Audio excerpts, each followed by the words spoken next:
कोलकाता के आरजी कर medical college में लेडी डॉक्टर से बलात्कार और हत्या का मामला तूल पकड़ता जा रहा है।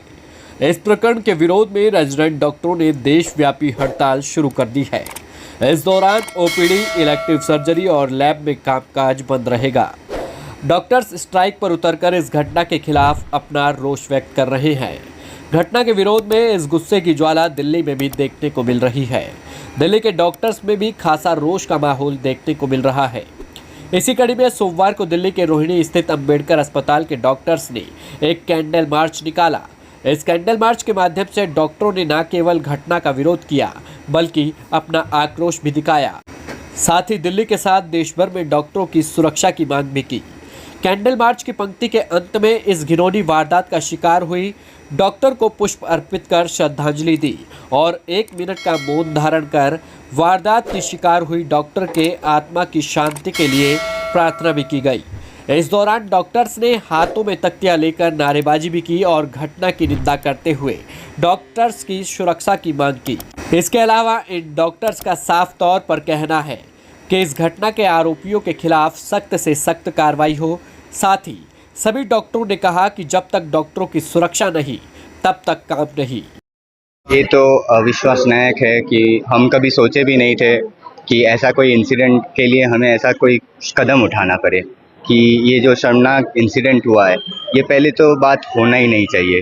हमें अभी कभी ऐसे प्रोटेस्ट में उतरना ही नहीं चाहिए कि जहाँ पे हम को डिमांड करना पड़े सेफ्टी के लिए, और ऐसी सेफ्टी जहाँ पे एक महिला की ऐसी घिनौनी तरह से ऑन ड्यूटी रहते हुए, वहाँ पे फ्लोर पे रहते हुए ड्यूटी हॉस्पिटल प्रेमाइसेस के अंदर ऐसा घिनौना एक हरकत हुआ है, एक रेप और मर्डर हुआ है। ये अविश्वसनीय है। ये आज हम लोग भावुक होके हम सभी आके एकजुट होके, चाहे वो नॉर्थ इंडिया से लेकर south India, east India, waste India, हम डॉक्टर सारे एकजुट हो गए क्योंकि ये हमें दिल को छुआ है। हम सोच नहीं सकते कि हमारा कलीग जो ये कोई भी हो सकता है। हम एक बहुत ही छोटी कम्युनिटी, एक बहुत ही फ्रेटर्निटी से है, हम डॉक्टर फ्रेटर्निटी से है। ये हमारे लिए एक पर्सनल लॉस की तरह है। मांगे हैं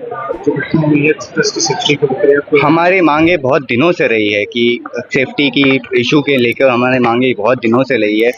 बहुत दिनों से इस बात पे हम लोग डॉक्टर्स प्रोटेक्शन एक्ट के लिए बोल रहे हैं, लेकिन ये अभी तक लागू नहीं हुआ है। ये लास्ट वेस्ट बंगाल में एक और केस हुआ था जहाँ पे एक डॉक्टर का स्कल फ्रैक्चर किया गया था। तब भी हम लोग प्रोटेस्ट में आए थे, तब भी बोला गया था कि सिक्योरिटी बढ़ाया जाएगा, लेकिन इनफैक्ट दिल्ली में देखा जाए तो सिक्योरिटी की जो स्टैंडर्ड है उसको कम किया गया है। पहले एक सर्विसमैन हमें सिक्योरिटी देते थे, अभी वो प्राइवेट प्लेयर्स देते हैं और वो सिक्योरिटी के लेवल को कम किया गया है। मैं ये बोलना चाह रही हूँ कि ऑल इंडिया लेवल पे हर जगह डॉक्टर्स की कोई सिक्योरिटी नहीं है। एक कोर्ट में जाके हम क्या जज पर हमला कर सकते हैं, एक ऑन ड्यूटी पुलिस ऑफिसर को हम क्या हाथ लगा सकते हैं, पर एक ऑन ड्यूटी डॉक्टर को कोई भी आके कुछ भी कर रहे हैं, कहीं मारपीट हो रही है, किसी का रेप हो रहा है, तो हम सिक्योर्ड प्लेस में नहीं है। बेसिक फैसिलिटीज से लेके हायर सिक्योरिटी तक कुछ भी नहीं है। 36 hours 48 hours on duty continuously करते रहते हैं सारे डॉक्टर, उनकी कोई सिक्योरिटी नहीं है। जो भी हमारी यहाँ हॉस्पिटल्स में सिक्योरिटी रहती है वो या तो महिलाएं होती है या ओल्ड मैन रहते हैं, जो उनकी खुद की सिक्योरिटी नहीं कर सकते तो हमारी क्या कर सकते हैं। एंड यही बात आरजी कर के आती है। हम चाहते हैं कि उनकी जल्द से जल्द जो एक होमिसाइड हुआ है, एक रेप हुआ है, उसको सुसाइड बताया जा रहा है, हम चाहते हैं कि वो फास्ट ट्रैक होकर उनको न्याय मिले। आपको बता दें कि कोलकाता में महिला डॉक्टर के साथ दुष्कर्म के बाद हत्या के मामले में पूरे देश में उबाल देखने को मिल रहा है। देश भर के डॉक्टर्स एकजुट होकर न केवल इस घटना का विरोध कर रहे हैं बल्कि तमाम डॉक्टरों के लिए सुरक्षा की मांग भी कर रहे हैं। इसी का परिणाम है कि देश भर में रेजिडेंट डॉक्टरों ने कामकाज बंद कर दिया है और साफ मांग की है कि सुरक्षा की गारंटी के बिना काम करना संभव नहीं है। ऐसे में देखना लाजमी होगा कि डॉक्टर की ये मांग कब तक पूरी हो पाती है और कब तक डॉक्टर फिर से अपने कामकाज पर लौटते हैं। दिल्ली से अपने सहयोगी फिरोज हसन के साथ अजीत कुमार की रिपोर्ट, हम वतन टीवी।